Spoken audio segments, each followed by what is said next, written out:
في سنة 1747 ظهرت أول ساعة معصم في العالم. في وقتها الناس كانت بتشتري ساعة علشان بجد تعرف الساعة كام، وبطبيعة الحال الساعات برضو اتطورت. انت تقدر كمان تعمل ستوب واتش، وتقدر تعمل تايمر، وكمان تشوف التاريخ اللي انت عايش فيه دلوقتي. لحد لما ظهر التليفون بقت الناس كلها تستسهل معاها تليفون كده كده، تبص على الساعة تعرف الساعة منها. وساعتها الناس برضو كانت بتشتري ساعات، بس مش علشان تبص على الوقت. عادي جدا انك تسأل اي حد في الشارع الساعة كام وهو لابس ساعة، بس الساعة دي اصلا مش شغالة، فيطلع موبايله ويقول لك الساعة قد كذا. فدلوقتي الساعة بقت بتعبر عن مركزك الاجتماعي وكمان الثروة بتاعتك. انت معاك قد ايه في البنك؟ انا معايا 420 جنيه. وحصل في الامور امور، ودخلنا في عصر السمارت ووتشز. دي برضو ساعات، بس ساعات من نوع تاني خالص. والساعات نفسها بقت بتعلي على بعض. يعني ساعه بتقيس لك الاكسجين في الدم، ساعه بتشوف لك انت مشيت كام خطوه النهارده، ساعه بتقول لك لما بتصحى من النوم انت نمت كويس ولا كنت قلقان. بس كان دايما في مشكله واحده، انا مش هروح اشتري ساعه ب 20,000 او ب 15,000 جنيه علشان تقيس لي نبضات قلبي، وانا كده كده مش مهتم بقلبي. يا قلبي خاطب.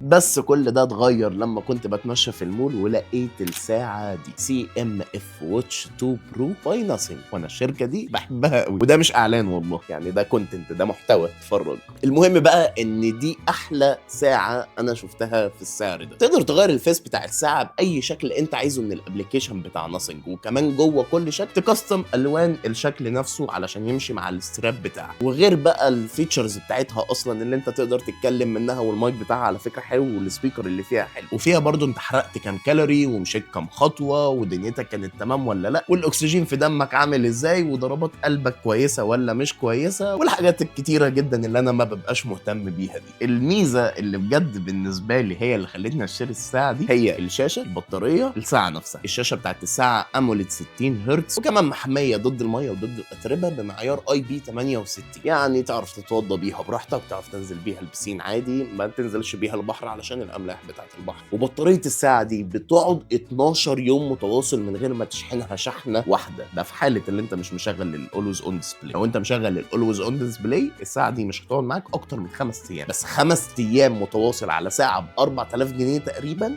دي صفقه ممتازه. الابل ووتش بتقعد يوم، ولما عملوا فيها الابديت قال لك هتقعد يومين. اقوى بطاريه في العالم. واخر ميزه بقى هي الساعه نفسها. الساعه الاسترابات بتاعتها موجوده في اي حته. انا بجيب استراب بلون معين، واخلي الواتش نفسها من جوه بلون معين، نفس اللون بتاع الاستراب يعني، والبس طقم فيه نفس الالوان دي، فبقى ماتشي ماتشي كده مع كل حاجه. جامد والله، روش روش يعني. انت بقى قول لي في الكومنتات، هل عمرك اشتريت سمارت واتش قبل كده؟ ولو اشتريتها كانت ايه هي؟ اشوفك الفيديو اللي جاي. سلام.